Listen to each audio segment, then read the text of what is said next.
ஹாய்ங்க. இன்றைக்கி முட்டை வறுவல் எப்படி செய்கிறதுனாங்க பார்க்க போகிறோம். எனக்கு தெரிஞ்சது என்னோடய ஸ்டைலில் செய்கிறேன். வாங்க வீடியோக்குள்ளே போகலாம். This video sponsor by SPO digital marketing. SPO digital marketing இந்த வேலை வீட்டில் இருந்தே பண்ணுற மாதிரி பார்ட் டைமாகவும் பண்ணலாம். அதே மாதிரி ஸ்டூடெண்ட்டு, ஹவுஸ் ஒய்ஃபு, வேலை தேடுறவங்க, அதே போல் மொபைலில் ஒர்க் பண்ணுற மாதிரி தான். நமக்கு சோஷியல் மீடியா பற்றியும் கொஞ்சம் தெரிஞ்சிருக்கணும். ஓகேங்களா? எந்த டைம்லனாலும் நீங்கள் ஒர்க் பண்ணலாம். அப்படி உங்களுக்கு விருப்பம் இருந்தால் இந்த நம்பருக்கு கான்டாக்ட் பண்ணுங்கள் வாட்ஸ்அப்பில். ஸ்கிப் பண்ணாதீங்க. பெரிய தப்பு. தினம் 300 ரூபாய் சம்பாதிக்க அரிய வாய்ப்பு. இன்ஸ்டாகிராம், ஃபேஸ்புக் பயன்படுத்த தெரிந்தால் போதும். Content post and content publishing மூலமா தினம் 300 ரூபாய் சம்பாதிக்கலாம். இந்த வேலை செய்ய 5 நிமிடம் போதும். Work training support, group communication support, all language customer live chat support, முக்கியமா சொந்தமா ஒரு பிசினஸ் ஸ்டார்ட் பண்ற அளவுக்கு உங்களால கற்றுக்கொள்ளவும் முடியும், சம்பாதிக்கவும் முடியும். இந்த வேலை வாய்ப்பு வழங்குவது 5 வருடத்திற்கு மேல ரன் ஆகிட்டு இருக்க நம்ம தமிழ்நாட்டு company school of business organisation private limited. மேலும் விவரங்களுக்கு டிஸ்கிரிப்ஷன்ல கொடுத்திருக்க நம்பருக்கு வாட்ஸ்அப் பண்ணுங்க. ஹாய்ங்க. இன்றைக்கி முட்டை வறுவல் என்னோடய ஸ்டைலில் செய்கிறேன். வாங்க பார்ப்போம். இப்போது முட்டையை வேக வச்சு எடுத்துக்கிட்டுங்க. முட்டை வேகிறதுனா ஒரு 15 நிமிஷம் வரைக்கும் வேக வைங்க, 1/4 மணி நேரம். ஓகேங்களா? இப்போ அதுக்கு என்னென்ன மசாலாலாம் போட போகிறோன்னு அதையும் பார்க்கலாம் வாங்க. முதல்ல மங்களகரமாக மஞ்சள் ஆரம்பிப்போங்க. மஞ்சள் எடுத்து வச்சுருக்கேன். தேவையான அளவுக்கு மிளகாத்தூள் எடுத்து வச்சுருக்கேன். தேவையான அளவுக்கு உப்பு எடுத்து வச்சுருக்கேங்க.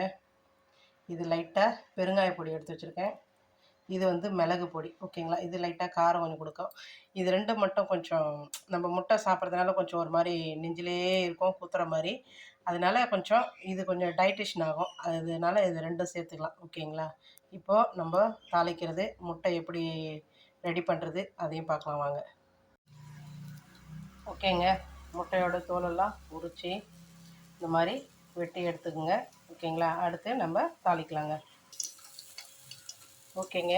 தேவையான அளவுக்கு எண்ணெய் ஊற்றியாச்சு. கடுகு போடுறது ஆப்ஷன் தாங்க. எனக்கு கடுகு போடுறது ரொம்ப பிடிக்கும். அது அங்கங்கே அந்த கடுகு மாட்டுறது எனக்கு ஃப்ளேவர் நல்லாயிருக்கும். முடிஞ்சால் உங்களுக்கு பிடிச்சிருந்தா நீங்களும் போட்டுக்கோங்க. ஓகேங்க. எண்ணெய் காஞ்சிச்சு, கடுகு சேர்த்துக்கலாங்க. ஓகேங்க. கடுகு புரிஞ்சிச்சு. இப்போது நம்ம எடுத்து வச்சுக்கிற மசாலாக்கள் எல்லாத்தையும் கொட்டி எண்ணெயில் கலந்துக்கலாங்க. கலந்து விட்டுட்டு நல்லா மிக்ஸ் ஆகட்டுங்க மசாலா எல்லாமே. ஓகேங்களா? அடுத்து நம்ம வெட்டி வச்ச முட்டையும் சேர்த்துடலாங்க. இதை இந்த மாதிரி சேர்த்துட்டு நல்லா அந்த எண்ணெயிலேயே நல்லா கொஞ்சம் கலரி விடுங்க. அந்த மிளகாலாம் முட்டையோடு சேர்ந்து மிக்ஸ் ஆச்சுன்னா என்னோடய ஸ்டைலில் முட்டை வறுவல் தயாருங்க. ஒரு 2 அல்லது ஒரு 3 நிமிஷம் சிம்மில் இப்படி வைங்க. நல்லா மசாலாவோட வாசனையும் போகட்டும். அதே மாதிரி முட்டைக்குள்ளே நல்லாவும் அந்த காரமெல்லாம் இறங்குங்க. ஓகேங்க. என்னோடய ஸ்டைலில் முட்டை வறுவல் செஞ்சுருக்கேன். நீங்களும் ட்ரை பண்ணி பாருங்கள். எப்படி இருந்ததுன்னு கமெண்ட் பண்ணுங்கள். வீடியோ பிடிச்சிருந்தால் லைக் பண்ணுங்கள், ஷேர் பண்ணுங்கள். மறக்காமல் என்னோடய சேனலை சப்ஸ்கிரைப் பண்ணுங்கள். மறக்காமல் பெல் ஐக்கானும் தட்டிட்டு போங்க. ஓகே ஃப்ரெண்ட்ஸ், நெக்ஸ்ட் வீடியோவில் பார்ப்போம். தேங்க்யூ.